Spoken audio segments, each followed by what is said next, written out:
Hey folks, welcome back to the Greg Luchak Show. This is episode 51, Dumb Stupid Tweets in the Defense of Our Freedoms. Today's show is brought to you by Planet Auto, my online shopping portal. Go to https://planetottawa.ca where you can enter the promo code episode 51 at the checkout, and you can get all of my products are available at a 20% discount. But in this case, you can order an autographed copy of my premier paperback book, The Wealth Principle, Unleash the Entrepreneur Within You. Go to planetottawa.ca, enter the promo code episode 51. Okay, folks, we have a new show format. I've mentioned this a few other times. You're starting to see it now. This is episode 51. It's the first one of its kind, where we're going to be, it's the Greg Luchak Show today, where we're going to be talking about current events. So I've chosen a few things to talk about today based on current events.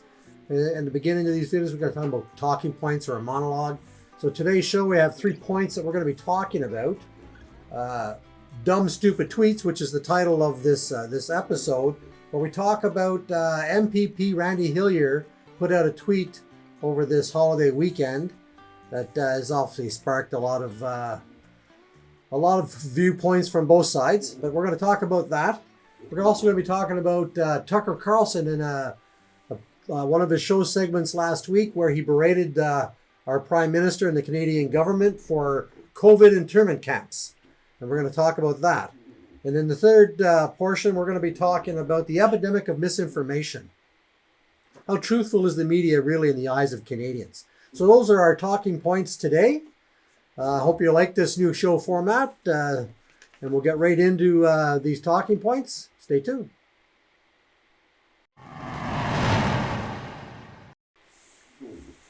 Okay, so we're talking about dumb, stupid tweets.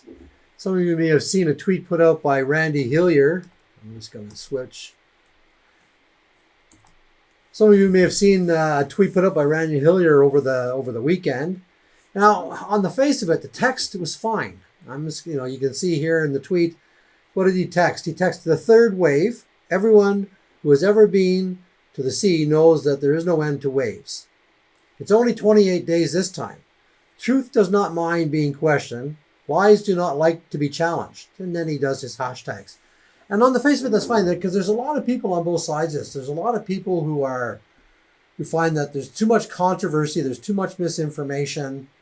There's not enough accurate information. Some people agree with shutdowns. Some people don't agree with the shutdowns. We get a lot of misinformation. So it's understandable that there are people on both sides of the story. So in the face of it, I have no problem with Randy Hillier's an MPP. He is entitled to his opinion.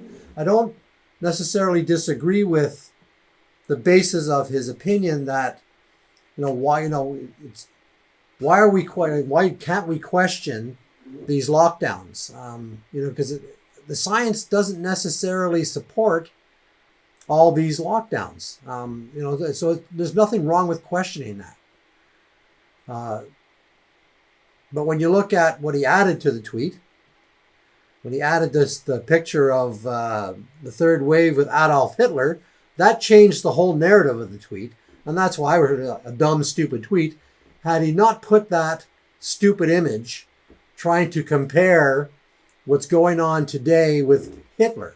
Now, a lot of people think that there's a lot of authoritarianism going on. We're being forced to do things that we don't necessarily have to do. I can understand them being upset with that. I don't necessarily disagree with some of it. But this is not 100 years ago when we did have authoritarianism, when we did have people like Hitler in the world with all the atrocities that they did. This is not that. So to compare the two, I think, is wrong. And I think a lot of people would agree with that. I'm not sure what your opinion is. But, for me, I want to talk about, what is the science? How does the science support all these lockdowns? Is Randy Hillier wrong?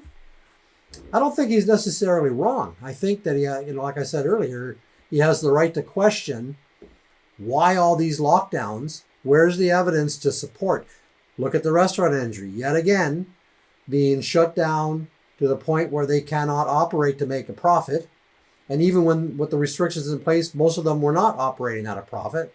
They were barely breaking even after they're having to rely on either incentives from the government or they're financing out this epidemic, which in itself is what it is. And in one respect, it's completely unfair.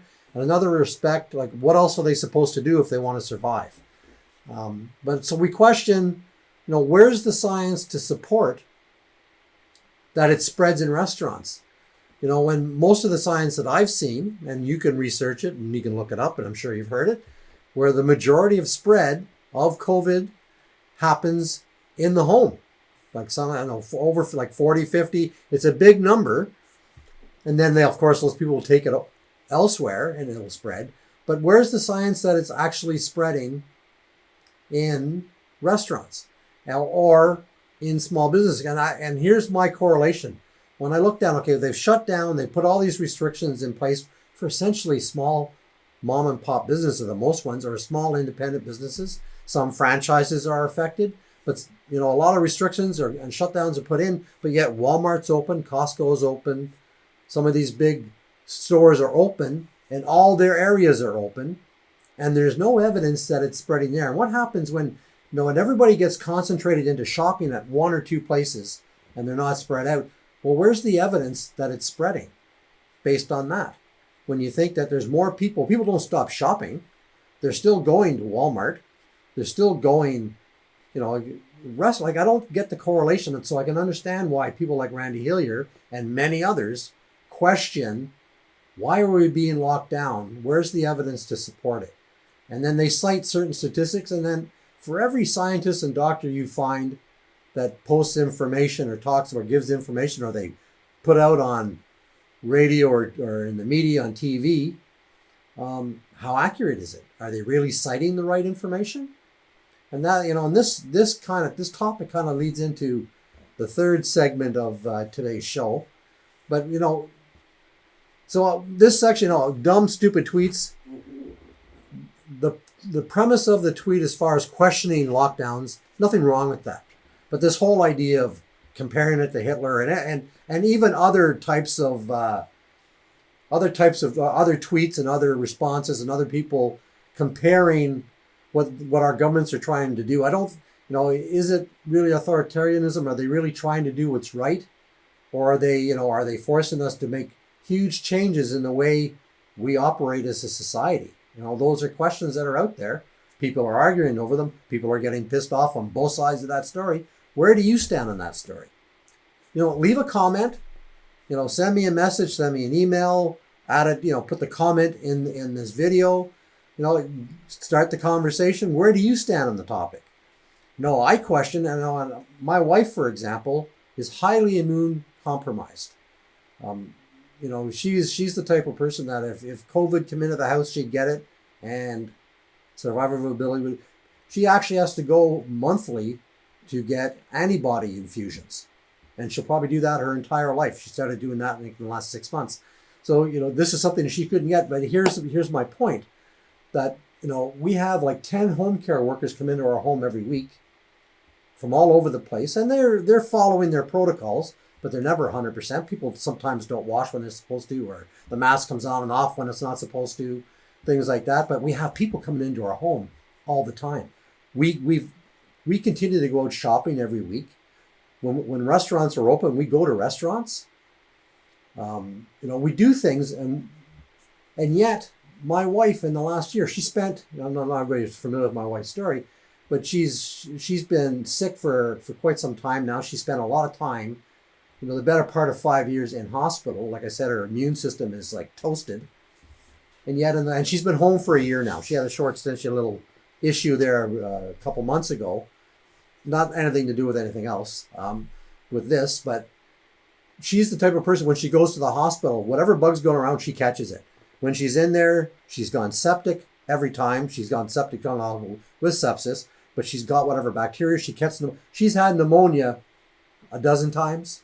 She's had every flu strain you can think of, H1N1, you name it. So if she came in contact with this thing, COVID, good chance but yet in the last year, she's not had the flu, she's not had pneumonia, she's not apart from her health issues, she hasn't caught anything, including COVID. So what's different? Because we go out, we go shopping. Now we'll wear a mask. We hand sanitize our hands. We social distance. Like when we do go out, we keep our distance from people.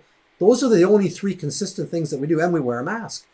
I'm not 100% sold on whether the mask really works, unless you're wearing an N95. We do have N95s, and lower grade medical masks and cloth masks. And a lot of times we're wearing the cloth masks. They're more comfortable. They don't really do anything.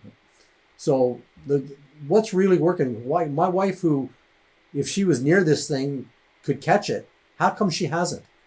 And yet we have all kinds of people coming into our house in the medical industry, home care industry, who are near and around this stuff all the time, and yet she hasn't caught it. And yet, we go to Walmart, we go to Costco, we go to restaurants.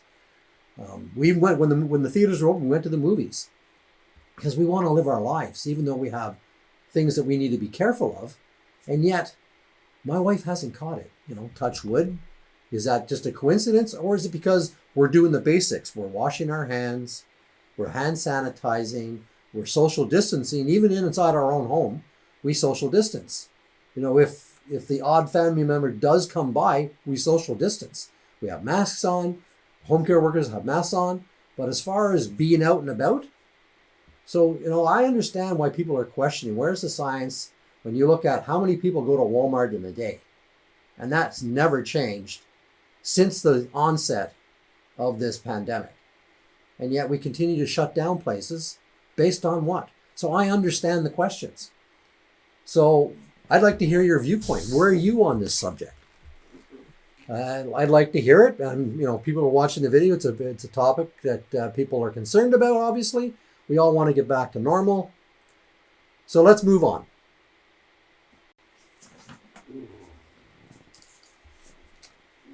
Okay, today's show, like I said earlier, is brought to you by planetottawa.ca. Planet Ottawa is my online shopping portal. If you haven't gone to it, I encourage you to go there. https://planetottawa.ca. You can go shopping, shop for any product, enter the promo code episode 51. In this case, you can, check out the Baby Seals collection. There's many things, for sale on the site. I'm an artist as well. You can support the show by going to planetottawa.ca, enter the shopping promo code episode 51 at the checkout, and you'll get 20% off.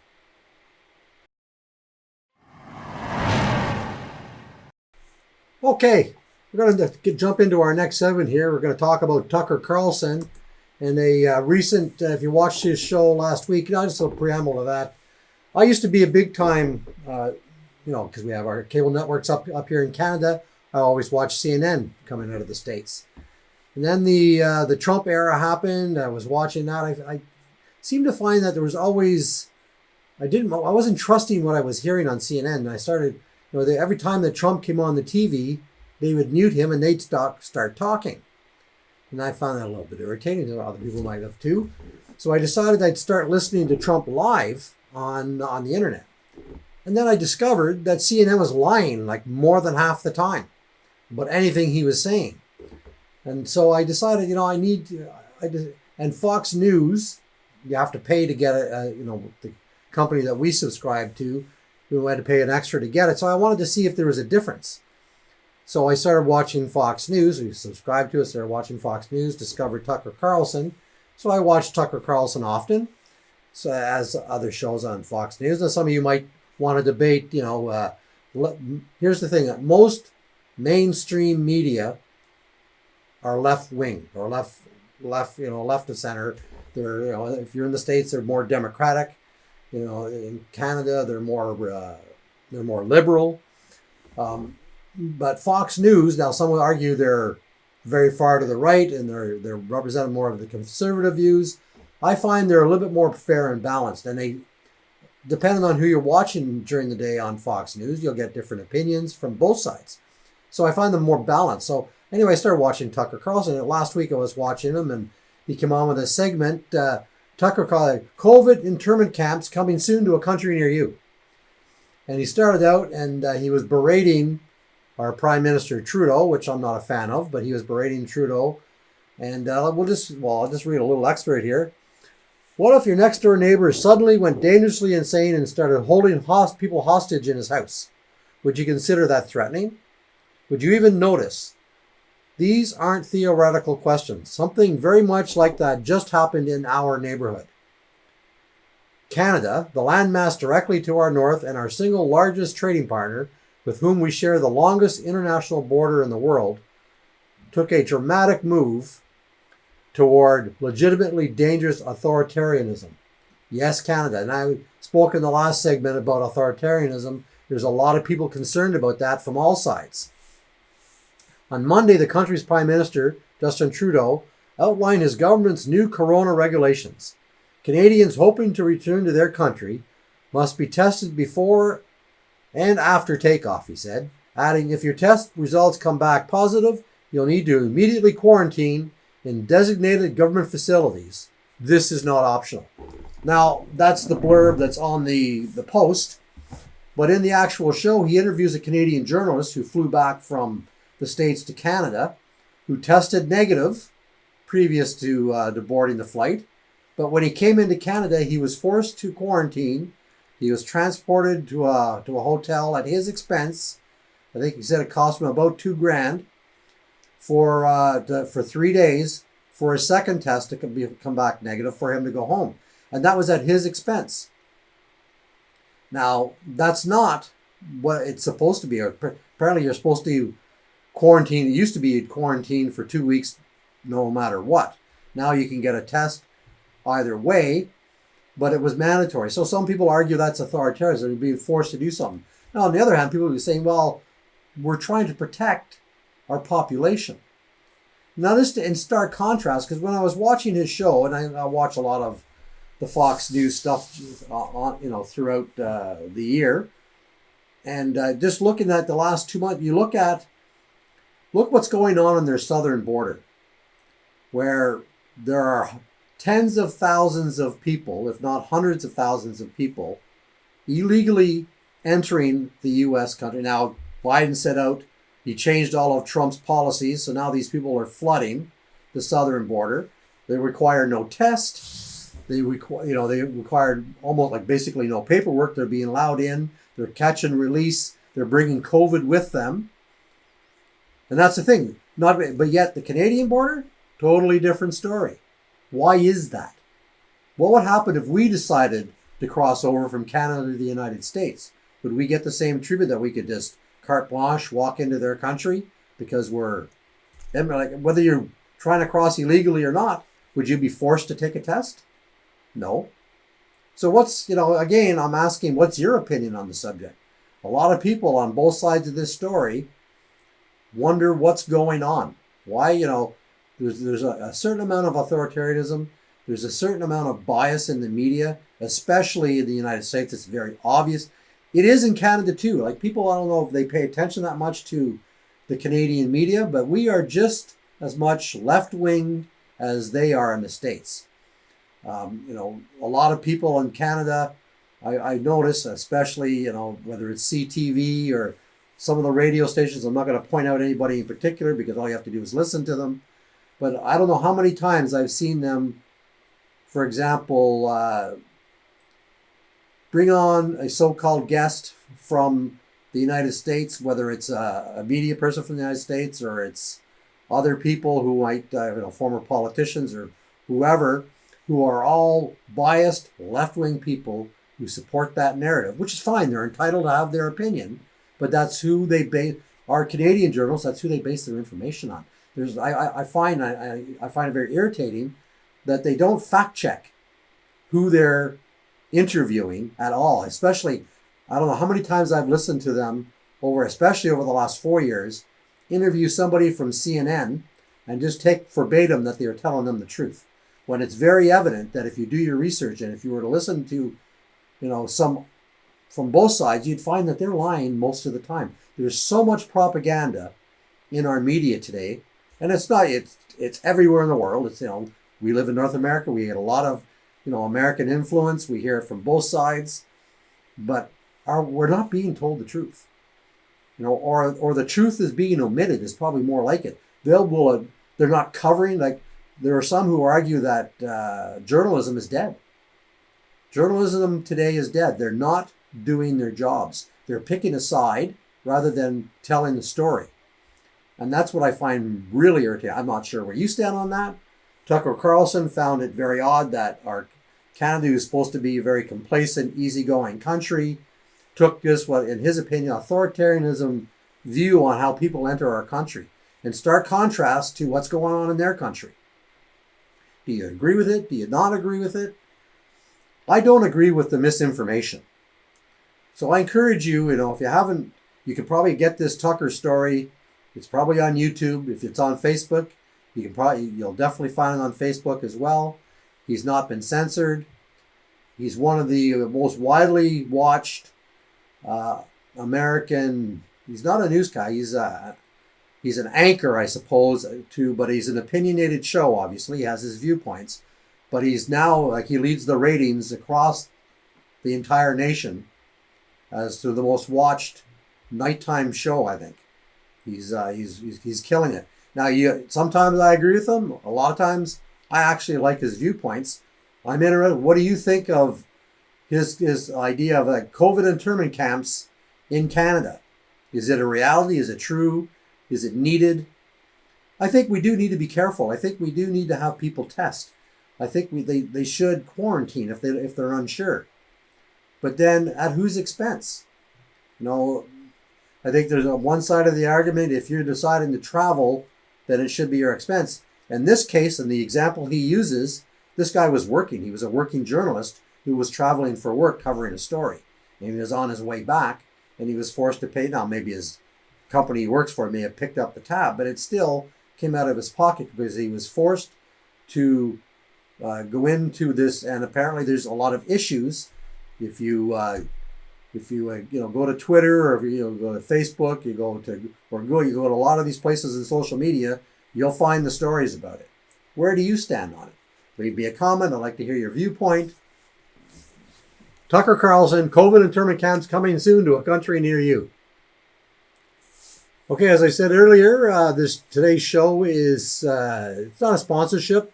You're going to get access. This would be normally a sponsor spot in my show, but because I'm looking for sponsors, I'm going to promote my own.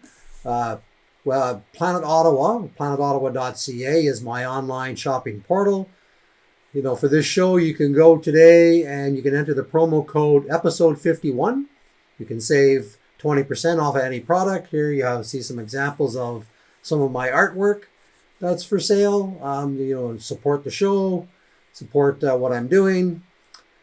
Go to planetottawa.ca, enter the promo code episode 51.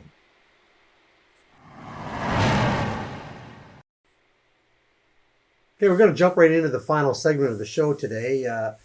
And here's what I did. I decided I did a Google search, and I decided to search how truthful is the media in the eyes of Canadians in 2021. And some items popped up.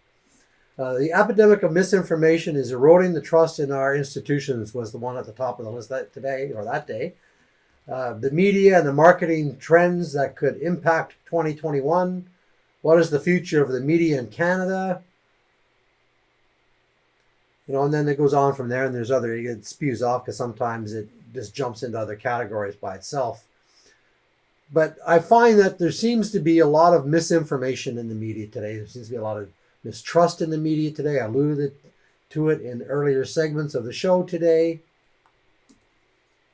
So I came across this article in the Toronto Star, and it's called Epidemic of Misinformation is Eroding Trust in the Institutions and Media, finds a new survey. So information bankruptcy. Now, it was written by Bruce Campion-Smith, who's the public editor. He wrote this back in February. And I just got a few excerpts here from the article. Information bankruptcy. That was the rather bleak assessment offered this week by Lisa Kimmel, Chair and CEO of the Edelman Canada, on the findings of the communications firm's 2021 Trust Barometer. There is an epidemic of misinformation and widespread mistrust of societal institutions and leaders around the world, the firm said in its findings.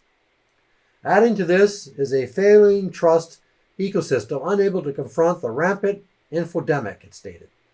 This week, Kimmel presented the findings from Edelman's survey of 1,500 Canadians on that topic that was done last fall, part of a global survey of 33,000 respondents in all. The Canadian data mirrors what seems around the world. Trusted information sources such as traditional media, search engines, and social media has declined significantly over the last year to record lows. The findings are a reflection in part of the tumultuous past year. Trust in media and institutions rose last spring as a society grappled with the onset of the pandemic, and people turned to trusted sources to stay abreast of the virus and latest public health measures. Since then, trust is down across the board. In Canada, trust in business rose to 61% in May 2020, but has since declined to 56%. Trust in government shot to 70% in May from 50%, and has since declined back to 59%. And trust in the media sits at 54%, down from 58% last spring. And I would say it's probably even lower than that. Most people, and I just find there's a lot of lying and misinformation, and essentially journalism is dead. When you go online or you go to social media or you listen to the local newscast or the radio, and I find constantly that there's a lot of misinformation. At least it seems to me a lot of information. And I've discovered some outright lying. People pick a side. Journalists are picking a side rather than asking the questions that need to be asked to look for answers so that we as a society can look at that and evaluate and make our decisions. But we're over inundated with propaganda about what's going on. So again, what's your view take on this? Leave me a comment. Let's start a conversation. There's a lot of mistrust, and what are we going to do about it? I find that there's got to be some way for us to turn the tides on all this misinformation that we're being given. How do we stop it? How do we curtail it? How do we curb it? What do we do about it? Do we call it out? I think far too many people just accept what they're being told. We don't question enough. And I think we have to. I think we have to ask questions, and we have to be skeptical to a certain degree of what information especially when we go to multiple sources and the information's not the same. So what's going on? I think we need to get back to basics. We need to get back to basic journalism where they ask questions, they don't pick a side, they keep their opinions because everything today is opinion based. Talk radio is all opinion based. Almost every news show, that whether it's on CNN or Fox or MSNBC or ABC or even CTV or CBC, like CBC, according, and I don't listen to a lot, but according to my stepson, he thinks that they're fairly accurate, but that's not my opinion because I don't really know. I don't listen to CBC. But I do find that I've listened to and watched a lot of these other media organizations, and they are simply not reporting the news. They're reporting opinion, expecting us to accept it as news. And that's a problem. That's where misinformation is. It really, the propaganda has to stop. All this nonsense, everything you see that's going on south of the border, and some of it is spilled over here, unfortunately. This whole idea of defund the police, for example, most ridiculous thing I've ever heard in my life. And I'm sure most people will agree that is absolutely asinine to actually consider defunding police. No, what we should be doing is pouring more resources into police and training and expanding the resources so that they can do their jobs effectively and properly and quit accusing them. Now, I understand sometimes we need to call them out because, there are always bad apples, and there's nothing we will ever be able to do to stop bad apples because they are in the minority. Very small percentage of our police forces are corrupt or do bad things. Most of them do their jobs exceptionally and exceptionally well. but we need to start supporting our police, and we need to start providing resources and train. Maybe we need to refocus our training in some areas, but this misinformation that's in the media has to stop. I want to hear your viewpoint. Leave a comment. Let's start a conversation, because I know I'm not the only one that thinks about this. I'm sure a lot of you do too. Hope you enjoyed today's show. I'm not sure I'm going to have more of these as I'm developing my show, and the Greg Luchak show today as a current event episode. I hope to do a lot more of them, and we'll see how it goes. Stay tuned for the next segment, whether it's going to be a construction video or whether it's going to be, I'm still working on the Book of Dubé series. I'm on the last segment. There's a fair amount of information. I'm about halfway through that, but that'll be coming out in the next, I would say in the next 30 days. Could be sooner, but somewhere around there. And so stay tuned. As always, you have a great day and you keep crushing it.